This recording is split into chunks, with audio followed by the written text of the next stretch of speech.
আসসালামু আলাইকুম। ফাজানা ইয়াসমিন স্বাগত জানাচ্ছি এনটিভির সকালের খবরে। গ্রাউন্ড সিমেন্ট শিরোনাম দেখছিলেন, এবারে পুরো খবর। সারা দেশে বাংলাদেশ সেনাবাহিনীকে বিশেষ নির্বাহী ম্যাজিস্ট্রেটের ক্ষমতা দিয়েছে সরকার। সেনাবাহিনী কমিশনপ্রাপ্ত কর্মকর্তাদের এই ক্ষমতা দেওয়া হয়েছে। মঙ্গলবার সন্ধ্যায় জনপ্রশাসন মন্ত্রণালয়ের প্রজ্ঞাপনে জানানো হয়, এই সিদ্ধান্ত আজ থেকে কার্যকর হয়েছে এবং আগামী 60 দিন অর্থাৎ 2 মাসের জন্য তা বলবৎ থাকবে।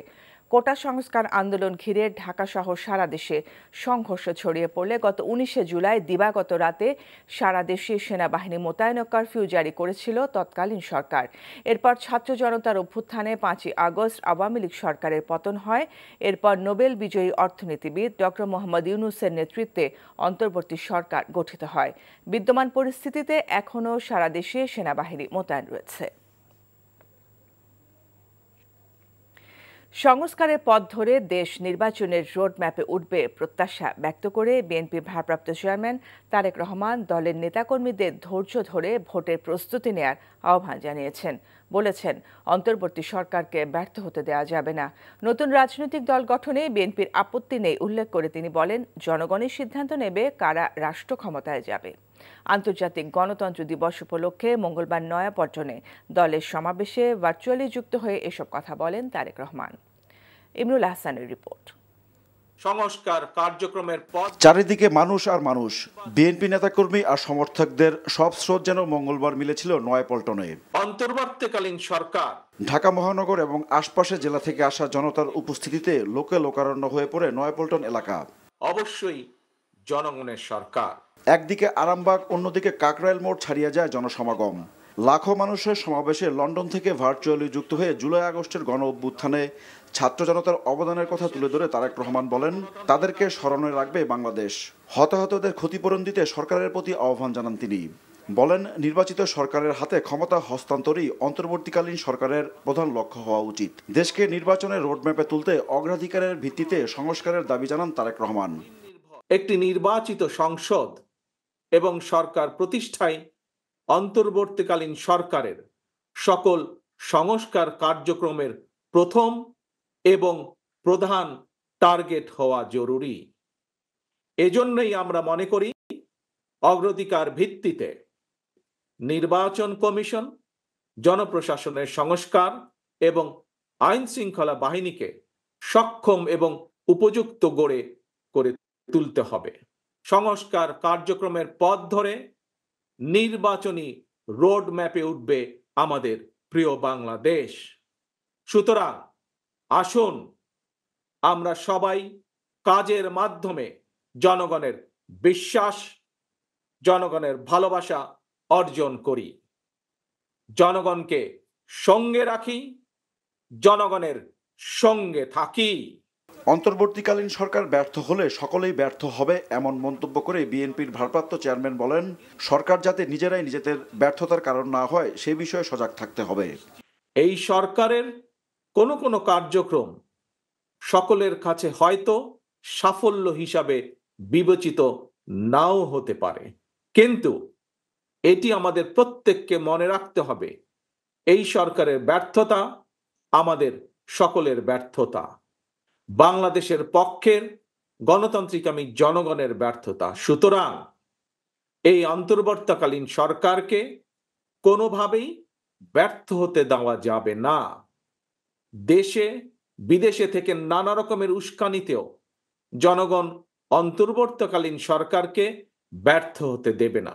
জনগণের শাসনের বদলে আওয়ামী লীগ মাফিয়া শাসন কায়েম করেছিল মন্তব্য করে তিনি বলেন, শেখ হাসিনার পালনের মধ্য দিয়ে মাফিয়া তন্ত্রের অবসান হলেও চক্রান্ত থেমে নেই। মাফিয়া চক্রের বেনিফিশিয়ারি অপশক্তি প্রশাসনের ভেতরে থেকে কিংবা রাজনীতির ছদ্মবরণে অন্তর্বর্তীকালীন সরকারকে চ্যালেঞ্জ ছুড়ে দেওয়ার অপচেষ্টা কিন্তু অব্যাহত রেখেছে। রাজনীতি এবং রাষ্ট্র সংস্কার চলমান প্রক্রিয়া উল্লেখ করে তারেক রহমান বলেন, প্রয়োজনে বিএনপি ঘোষিত 31 দফার প্রস্তাবে পরিবর্তন আনা হবে। নতুন দল গঠনের গুঞ্জন নিয়ে কথা বলেন তিনি। কেউ যদি মনে করেন একটি উন্নত এবং নিরাপদ বাংলাদেশের জন্য আরো নতুন রাজনৈতিক দলের প্রয়োজন রয়েছে, তাতেও দোষের কিছু নেই। কারণ শেষ পর্যন্ত জনগণই চূড়ান্ত সিদ্ধান্ত নেবে। জনগণ কাকে সমর্থন জানাবে কিংবা কাকে সমর্থন দেবে না, এটি তাদেরই চূড়ান্ত বিষয়। এ কারণেই বিএনপি বরাবর জনগণের ভোটের অধিকারের উপর জোর দিয়েছে। তারেক রহমান বলেন, সংস্কার প্রক্রিয়ায় জনগণের অংশগ্রহণ নিশ্চিত করা না গেলে তা ফলপ্রসূ হবে না। প্রয়োজনীয় সংস্কার কাজ দ্রুত শেষ করে আবারও নির্বাচনের রোডম্যাপ ঘোষণার দাবি জানালো বিএনপি। দলটি বলছে, ছাত্র জনতার গণ অভ্যুত্থান তখনই পূর্ণতা পাবে যখন জনগণের ভোটে নির্বাচিত সরকার দায়িত্ব নেবে। Imrul Ahsan, NTV news, Dhaka. ছাত্র জনতার গণ অভ্যুত্থানের মধ্য দিয়ে সুযোগ এসেছে গণতান্ত্রিক রাষ্ট্র প্রতিষ্ঠার। এই সুযোগ হেলায় হারানো যাবে না। মঙ্গলবার নয়াপল্টনের সমাবেশে কথা বলেন বিএনপি মহাসচিব মির্জা ফখরুল ইসলাম আলমগীর। দলের কেন্দ্রীয় নেতারা বলেন, শেখ হাসিনা স্বৈরতন্ত্রের কারণে নেতাকর্মীদের বিপদে ফেলে চলে গেছেন। মেজবাহ হাসানকে সাথে নিয়ে নিয়ামুল আজিজ সাদেকের রিপোর্ট। ছাত্র জনতার বিপ্লবের ১.৫ মাসের মাথায় আন্তর্জাতিক গণতন্ত্র দিবস উপলক্ষে মহাসমাবেশ করে বিএনপি। সকাল থেকে সারা দেশ থেকে নেতাকর্মীরা খণ্ড খণ্ড মিছিল ও জাতীয় পতাকা হাতে এসেছেন নয়াপল্টনে। স্বৈরাচার সরকারের পতনের পর উজ্জীবিত নেতাকর্মীরা। মাত্র ১৫ দিনে ৯০০-র বেশি মানুষকে হত্যার অভিযোগে শেখ হাসিনা ও তার সঙ্গীদের বিচার করার আহ্বান জানিয়ে মির্জা ফখরুল ইসলাম বলেন, প্রশাসনের রন্ধ্রে রন্ধ্রে এখনও ফ্যাসিবাদের প্রেতাত্মা রয়েছে। গণতান্ত্রিক রাষ্ট্র বিনির্মাণে তাই এখন সংস্কারে হাত দিতে হবে। ছাত্র জনতার আত্মত্যাগের মধ্যে দিয়ে আমরা একটা সুযোগ পেয়েছি গণতান্ত্রিক রাষ্ট্র প্রতিষ্ঠা করবার। এই কথাগুলো আমাদের মনে রাখতে হবে। আমরা সেই সুযোগ দিনে হারাই না হারাই। আজকে এমন একটা অবস্থা তৈরি করতে হবে যারা এখানে সত্যিকার অর্থেই গণতন্ত্রের প্রতিষ্ঠা করতে পারে।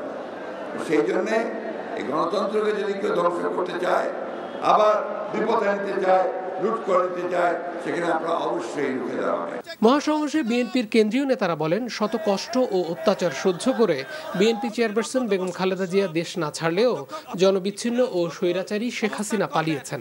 যে অন্যায় অত্যাচার জুলুম বিগত 16 বছর আওয়ামী লীগ করে গিয়েছে, তার প্রতিটি অন্যায়ের বিচার করতে হবে। একজন নেত্রী তার কর্মীদের জন্য দেশে থেকে গেলেন, বিদেশে পালালেন না। দেশনেত্রী বেগম খালেদা জিয়া উনি দেশ ছেড়ে পালান নাই।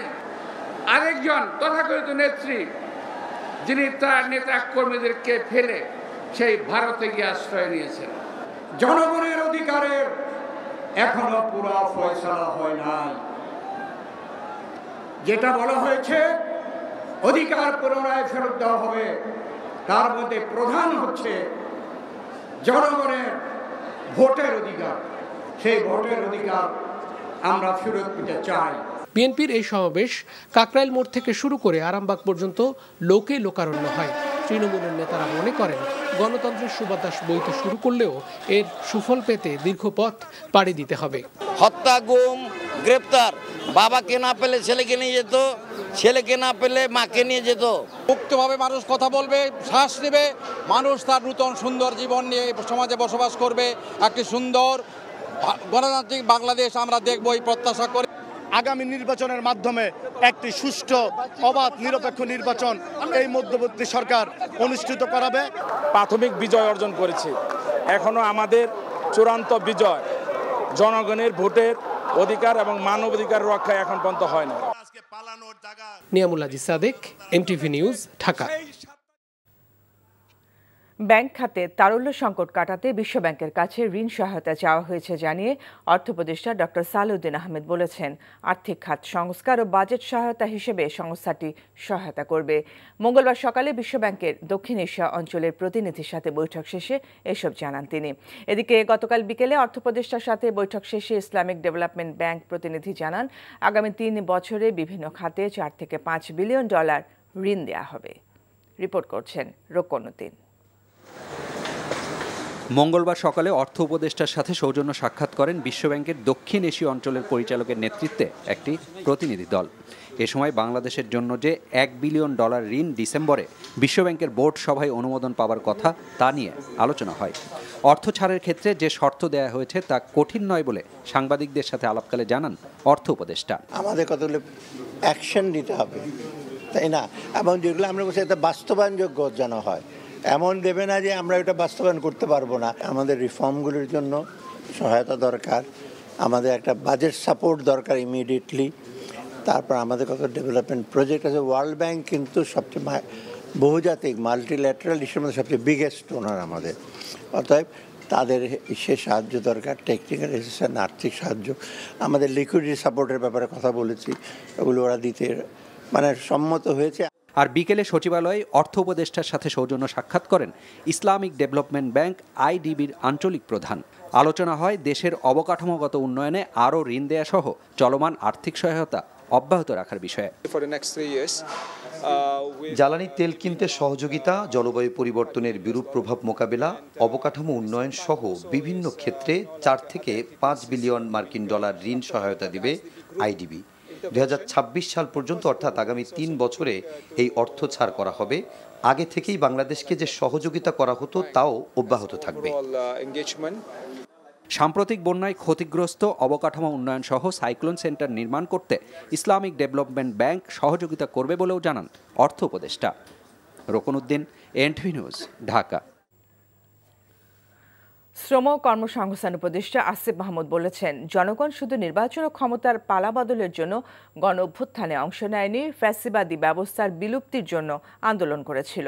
জনগণের সমর্থনে সেই সংস্কার কাজ চলছে জানিয়ে তিনি বলেন, সংস্কার শেষে নির্বাচন দিয়ে ক্ষমতা হস্তান্তর করা হবে। মঙ্গলবার দুপুরে রাজশাহীতে জাতীয় পেশাগত স্বাস্থ্য নিরাপত্তা বিষয়ক গবেষণা এবং প্রশিক্ষণ ইনস্টিটিউটের উদ্বোধন অনুষ্ঠান শেষে সাংবাদিকদের তিনি একথা বলেন। উপদেষ্টা বলেন, বিভিন্ন রাজনৈতিক দলগুলোর সাথে বৈঠক হচ্ছে, তাদের সাথে যোগাযোগ হচ্ছে যেন কোনো ভুল বোঝাবুঝি সৃষ্টি না হয়। আসিফ মাহমুদ বলেন, ছাত্রদের দ্বারা রাজনৈতিক দল গঠনের ব্যাপারে গুজব ছড়ানো হচ্ছে। রাজনৈতিক দল গঠনের ব্যাপারে তাদের কোনো আগ্রহ নেই বলেও জানান তিনি। আরও বলেন, তাদের প্রত্যেকের নিজস্ব পেশা আছে, রাষ্ট্রীয় এই দায়িত্ব শেষে সকলে যার যার কাজে ফিরে যাবেন। জনগণ তো নির্বাচনের জন্য কিংবা ক্ষমতার পালাবদলের জন্য অভ্যুত্থানে আসেনি। যদি আসতো সেটা 7ই জানুয়ারির নির্বাচনের আগেই আসতো বলে আমি মনে করি। তো এই অভ্যুত্থান হয়েছে স্পষ্টভাবেই ফ্যাসিবাদী ব্যবস্থার বিলোপের মধ্য দিয়ে জন্য। আমরা যদি যেই ব্যবস্থাটা বিদ্যমান আছে এটার সংস্কার না করে দিয়ে যেতে পারি, আমরা মনে করি যে সরকারি ক্ষমতায় আসুক, যে কোনো রাজনৈতিক সরকার, এই অটোক্রেটিক একটা সিস্টেমের মধ্যে সে নিজেও অটোক্রেটিক হয়ে উঠতে বাধ্য হবে। তো সে কারণে আমরা মনে করি এই সংস্কারটা অত্যাবশ্যকীয়। ছাত্র জনতার আন্দোলনের সময় দেশের 5টি কারাগার থেকে পালিয়েছিলেন 2000 বন্দী, যাদের মধ্যে 1100 জন গ্রেফতার হয়েছেন ও আত্মসমর্পণ করেছেন। আর এখনও পলাতক 900 জন, যাদের মধ্যে জঙ্গি 70 জন। মঙ্গলবার বিকেলে কারা অধিদপ্তরে ব্রিফিংয়ে কারা মহাপরিদর্শক ব্রিগেডিয়ার জেনারেল সৈয়দ মোহাম্মদ মোতাহের হোসেন জানান, 5ই আগস্টের পর গ্রেফতার 37 জন সাবেক এমপি মন্ত্রীর মধ্যে বিশেষ সুবিধা বা ডিভিশন পেয়েছেন 9 জন। আবির আহমেদের রিপোর্ট।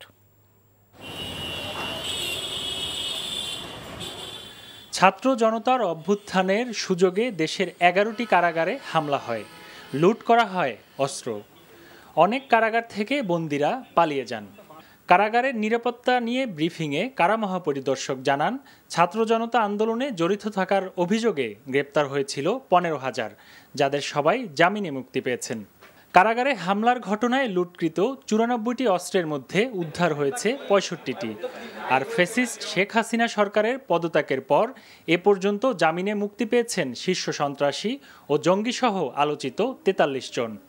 এরকম 43 জন বন্দী ইতিমধ্যে কারাগার থেকে জামিনে মুক্ত হয়েছে। বিচারাধীন কিছু বন্দী ছিল যারা নরসিংদীতে, তাদের মধ্যে কিছু বন্দী পালিয়ে গিয়েছিল এবং অনেকে ফেরত এসেছে। আমরা যদি বলি মিসিং জঙ্গি আছে অ্যারাউন্ড 70 2000-এর অধিক বন্দী পালায়ন করতে সক্ষম হয়েছিল এবং তার মধ্যে একটা বড় অংশ, অর্ধেকেরও বেশি ইতিমধ্যেই আইদার নিজের কিছু কিছু স্বেচ্ছায় আমাদের কারাগারে ফেরত এসেছেন, আবার অনেককে গ্রেপ্তার করা হয়েছে।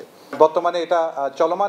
অন্তর্বর্তীকালীন সরকারের অধীনে সারা দেশে চলমান অভিযানে এ পর্যন্ত গ্রেপ্তার 37 জন বিশিষ্ট নাগরিককে কারাগারে পাঠিয়েছে আদালত। তাদের মধ্যে 9 জন বন্দী আবেদনের ভিত্তিতে ডিভিশন দেওয়া হয়েছে বলে জানান কারা মহাপরিদর্শক।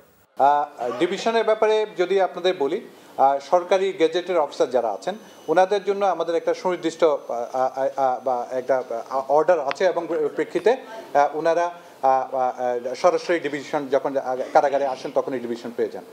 আর বাকি যারা বিশিষ্টজন মন্ত্রী এমপি থেকে শুরু করে যারা সমাজের, শুধু তাই না, যারা বিশিষ্ট ব্যক্তিবর্গ আছেন তাদের জন্য প্রসিডিউরটা হচ্ছে আমাদের, তারা আবেদন করবেন একটা প্রসিডিউর, অথবা একটা আদালত বলে দিবেন, তাহলে আমরা ওইটাকে এন্ডোর্স করব। প্রশ্নের জবাবে জানানো হয়, দুর্নীতি, মাদক ব্যবসা বা অন্য কোনো অপরাধের সাথে কারাগারের কর্মকর্তা কর্মচারীদের কেউ জড়িত হলে তদন্ত সাপেক্ষে ব্যবস্থা নেওয়া হবে। আবির আহমেদ, এনটিভি নিউজ, ঢাকা। ভারত সরকারের ইচ্ছাতেই শেখ হাসিনা সেখানে অবস্থান করছেন বলে মন্তব্য করেছেন পররাষ্ট্র উপদেষ্টা মোহাম্মদ তৌহিদ হোসেন। ৪৫ দিন পার হলেও শেখ হাসিনা কোন স্টেটাসে ভারতে আছেন এমন প্রশ্নের জবাবে তিনি একথা বলেন। জানান, সবকিছু আইন মেনে হয় না, সরকারের পক্ষ থেকেও আনুষ্ঠানিকভাবে দিল্লির কাছে শেখ হাসিনার স্টেটাস জানতে চাওয়া হয়নি। জাতিসংঘের ফ্যাক্ট ফাইন্ডিং দল এখনও কাজ শুরু করেনি জানিয়ে তিনি বলেন, সরকারের পক্ষ থেকে সব ধরনের সহযোগিতার আশ্বাস তাদের দেওয়া হয়েছে। এর আগে উপদেষ্টার সাথে ফ্যাক্ট ফাইন্ডিং প্রতিনিধি দল সৌজন্য সাক্ষাৎ করেন।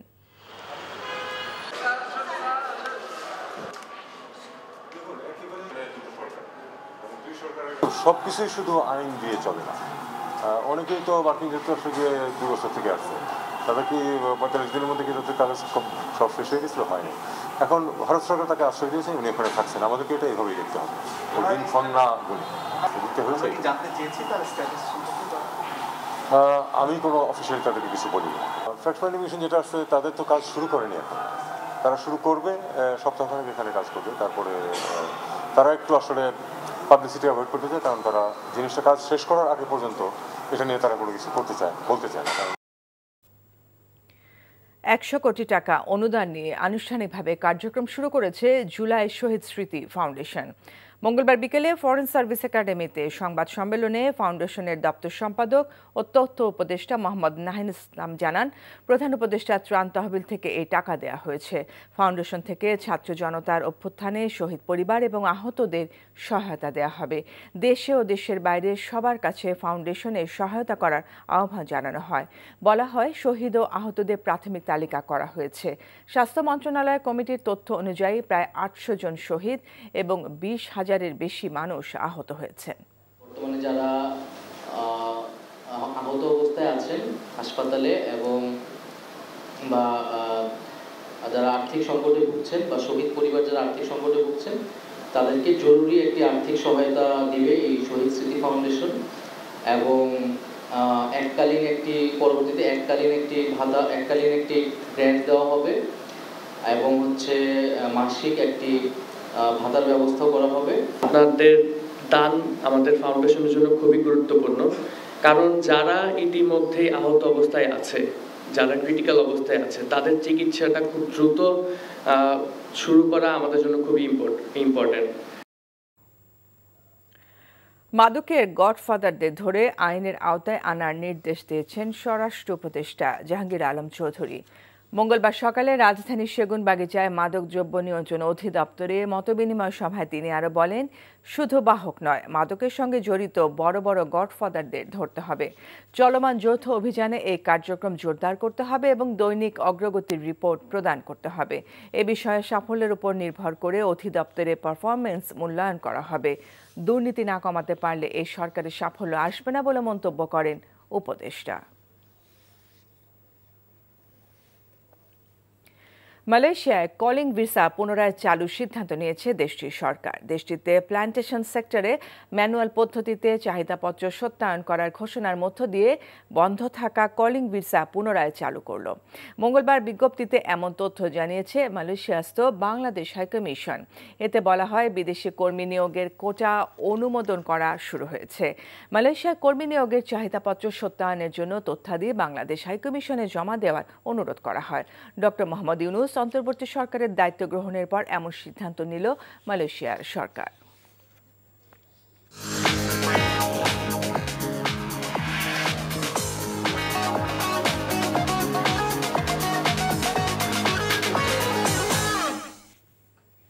নগদ নিবেদিত অর্থনীতির খবর। রাজনৈতিক চাপে সরকারি কর্মকর্তারা সঠিক তথ্য দিতে অসহায় ছিলেন বলেই তারা বাধ্য হয়ে সরকারি প্রাক্কলন করতেন বলে জানিয়েছেন শ্বেতপত্র প্রণয়ন কমিটির প্রধান ডক্টর দেবপ্রিয় ভট্টাচার্য। এজন্য বর্তমানে যে সুযোগ এসেছে তা কাজে লাগাতে সরকারি প্রতিষ্ঠানগুলোকে আহ্বান জানান তিনি। রাজধানী শেরেবাংলা নগরের পরিকল্পনা কমিশনের 24টি সংস্থার সাথে বৈঠক শেষে তিনি এসব কথা বলেন জিডিপি, জাতীয় আয়, মূল্যস্ফীতি এবং এডিপির প্রাক্কলনের বস্তুগত ভিত্তি অত্যন্ত দুর্বল ছিল। মূল্যস্ফীতি, সব ধরনের চুক্তি ও জাতীয় আয়ের তথ্য বিশেষভাবে খতিয়ে দেখা হবে বলেও জানান শ্বেতপত্র প্রণয়ন কমিটির প্রধান দেবপ্রিয় ভট্টাচার্য। 24টি প্রতিষ্ঠানের সাথে মিটিং করেছে। আমরা মোটা দাগে আইডেন্টিফাই করছি যে যেই সমস্ত প্রাক্কলনগুলো করা হয় সেই প্রাক্কলনগুলোর বস্তুগত ভিত্তি অত্যন্ত দুর্বল। অনেক সময় যারা প্রাক্কলন তৈরি করেছেন তারা অসহায় বোধ করেছেন, ওই প্রাক্কলন দিতে বাধ্য হয়েছেন। এই কথাটা অনেক বড়ভাবে এসেছে। ঠিক বললাম কিনা?